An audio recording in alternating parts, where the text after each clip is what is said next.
tergantung ya itulah niat dan kemauan dan ya segala. Sorry, tadi tertarik itu tadi yang banyak telur yang tidak terpakai dan mens yang panjang gitu ya. Kalau misalnya terjadi itu nih dalam hubungannya, Dokter Irham kan bekerja di Morula udah lama sekali, malah sekarang itu tadi sudah menelurkan disertasi yang hebat banget, telur. Artinya gini, seberapa sering ya PCOS itu menjadi salah satu faktor yang sering ditemui dalam program bayi tabung di Morula itu? Sering banget atau jarang sebetulnya? Kalau populasi umum, dia sekitar 10-15%. Ih, banyak dong. Banyak. 10%. Maksudnya dari 100 orang program itu 10% PCOS? Bukan 10 orang. Kalau lebih banyak tuh? Lagi. Umum. Jadi kita random. Oh, populasi umum. Oh, random. Oke. Tapi kalau kita bicara di populasi infertilitas, populasi yang apa namanya? Susah hamil. Ini satu of the most common thing that interfere ini. Nah, yang mengganggu gitu loh. Ya selain ada endometriosis, ini juga. Jadi kok tiap hari itu kita. Tapi ini yang paling sering. Tiap hari itu kita ada di klinik itu kita selalu ketemu tiap hari. Jadi bukan jarang buat pasien-pasien yang datang dengan keluhan masalah punya anak gitu loh. Jadi itu kenapa itu salah satu reason kenapa ini saya angkat. Yang kedua, masih belum bisa memprediksi karena di pasien-pasien PCOS yang ikut bayi tabung tuh kadang-kadang kita lihat kan telurnya banyak tadi.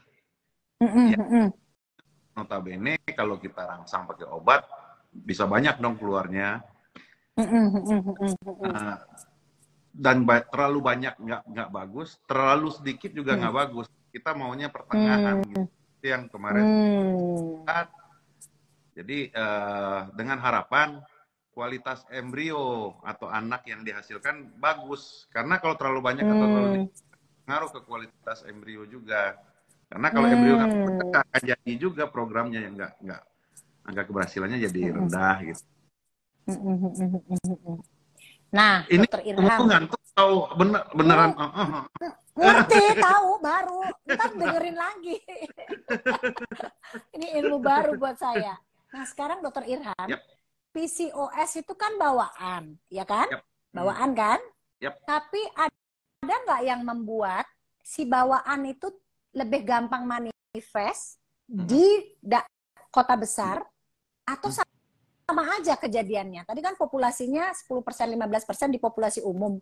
Itu sama aja di kota besar, di daerah juga sama aja, atau ada faktor resiko yang membuat dia itu gak lebih mudah terjadi pada anak-anak yang dilahirkan di kota besar gitu? Enggak? Iya, kembali ke lifestyle sebenarnya. Oh, lifestyle, oke. Karena ngontrolnya pertama adalah lifestyle gitu loh. Yang bagus, pola makan yang bagus, pola kegiatan yang bagus. Ya nggak tahu, mungkin di kota besar mungkin lebih gampang. Jadi kalau dia jaga itu pola, dia akan nimbulin masalah gitu loh. Tapi kalau dia tidak, masalahnya manifest gitu loh. Jadi kadang kita lihat, ini ibu punya potensi PCOS nih. Cuma dia datang nggak masalah dan hamil-hamil saja.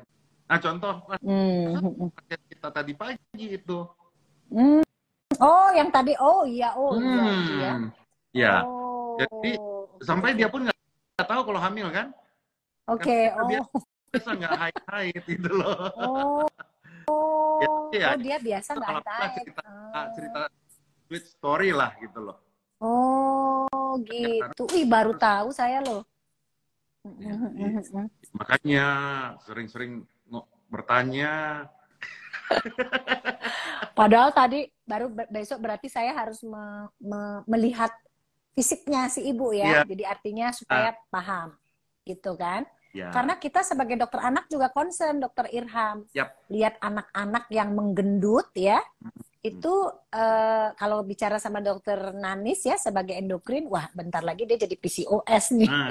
Artinya gini, bisa nggak itu tadinya dia nggak bawaan, terus jadi karena lifestyle tuh jadi manifest gitu, bisa nggak? Sampai gitu?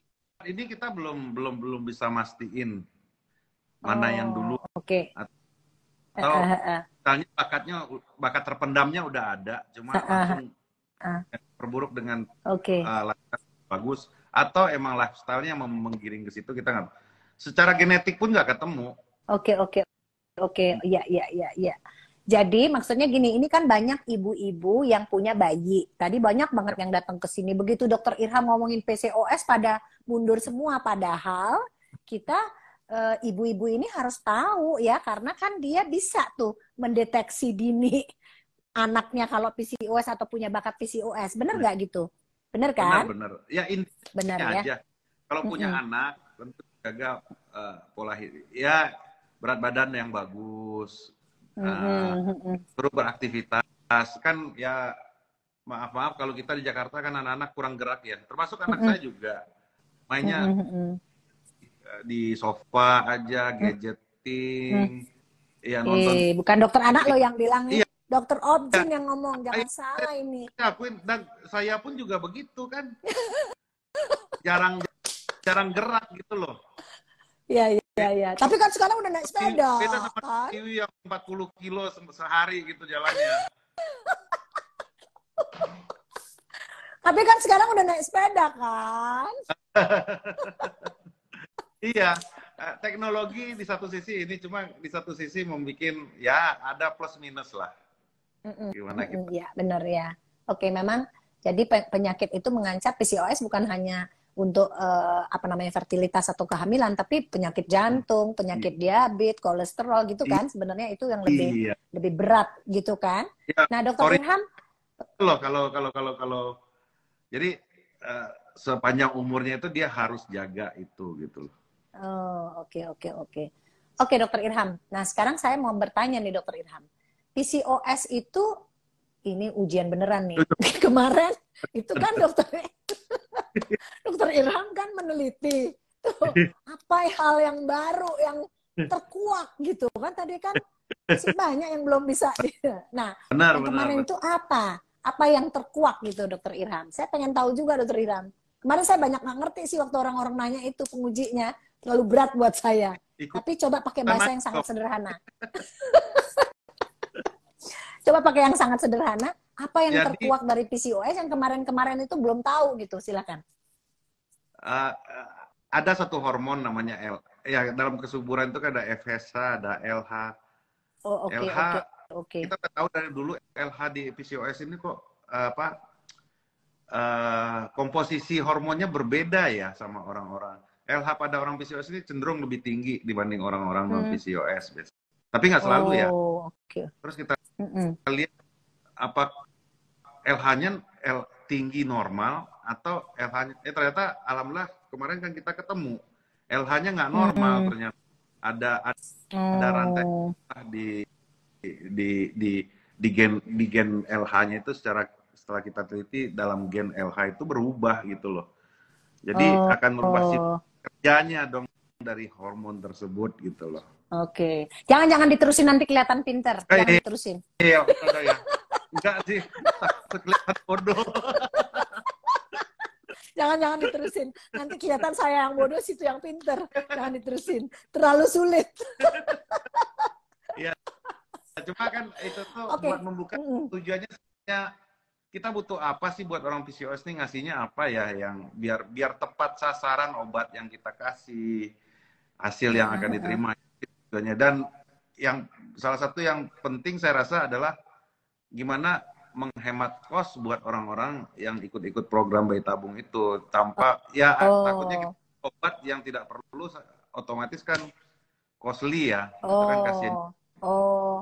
Oke.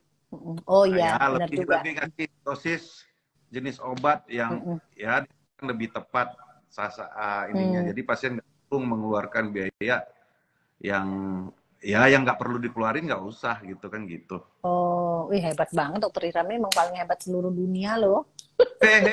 Udah pulang kalau gini.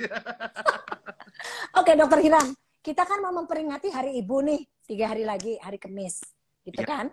Mungkin dokter Irham punya pesan, ya. Tadi kan sehubungan dengan lifestyle itu sangat penting, sport itu sangat penting. Jadi saya rasa sih bukan hanya perempuan, semua orang harus melakukan.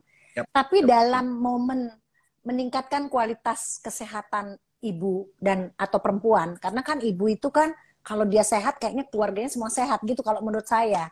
Jadi kita berkewajiban untuk membantu para ibu, para perempuan ini sehat karena mereka itu kayaknya kalau sehat semuanya jadi sehat gitu. Mungkin ada pesan-pesan dari dokter Irham sehubungan dengan PCOS ini dihubungkan dengan Hari Ibu gitu. Silakan dokter Irham. Oke. Satu aja sih, sering-sering aja ketemu dokter Tiwi biar pada sehat. Masa dokter? Jangan dong. Olahraga maksudnya? Naik sepeda bareng-bareng gitu? Atau ketawa-ketawa? Ya, sehat tuh kan harus jasmani ya. Iya, betul. Jadi sering-sering aja berbahagia, merasa berbahagia, bersyukur gitu kan? Benar nggak? Bersyukur, apapun yang kita punya disyukurin, ya nggak? Ya, kebetulan saya dikasih Tuhan, saya PCOS, syukurin aja. Syukurin nah, berarti aja, saya jangan stres ya. Ya, berarti Tuhan nyuruh saya lebih banyak bergerak, Tuhan nyuruh saya makan gitu loh. Jadi Oke, dokter Irham, saya sebelum lupa nih, saya kan suka lupa nih. Kalau PCOS nih ya, kayak seperti yang ibu tadi yang memang problem di berat badan itu, biasanya dokter Irham itu bekerja sama dengan siapa aja gitu ya? Maksudnya orang penyakit dalam, orang gizi, mana yang duluan gitu? Semua dilakukan atau apa? Silakan dokter Irham. Kadang kita rely on ininya pasien aja gitu loh. Kadang banyak kok pasien yang bisa handle sendiri, mereka pada tahu kok apa yang mereka kerjain. Kita cuma ngasih pengarahan.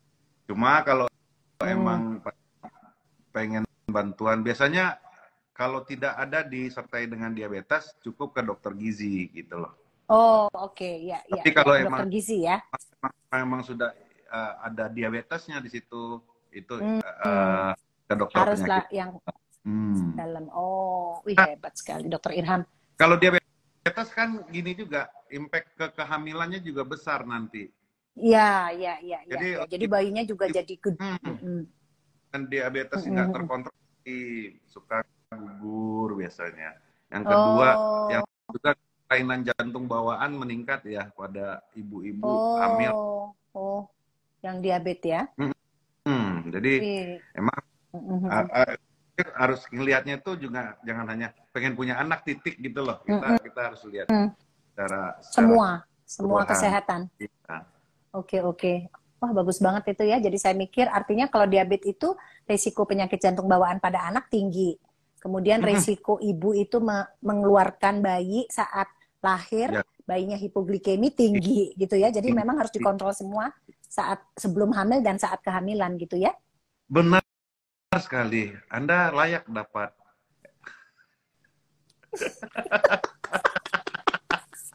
Baru serius, jeplokin lagi. Oke, dokter Irham. Jadi PCOS itu saya sendiri belajar malam ini. Itu tadi kata kuncinya. Ada 3 gejala yang penting kan. 1, mensnya tidak teratur ya. Jadi artinya panjang, tidak beraturan. Terus kemudian yang kedua, karena hormon lakinya tinggi, fisiknya mungkin berbeda gitu kan. Yang terakhir baru dengan USG itu gitu ya. Banyak sekali telur-telur yang tidak dipakai, tidak terpakai gitu ya. Wih, pinter sekarang saya loh. Dapat piagam ya. Anda peserta paling pintar malam ini. Oke, dokter Irham. Saya tadi janji 30 menit. Sekarang udah selesai. Terima kasih banyak. Selamat beristirahat.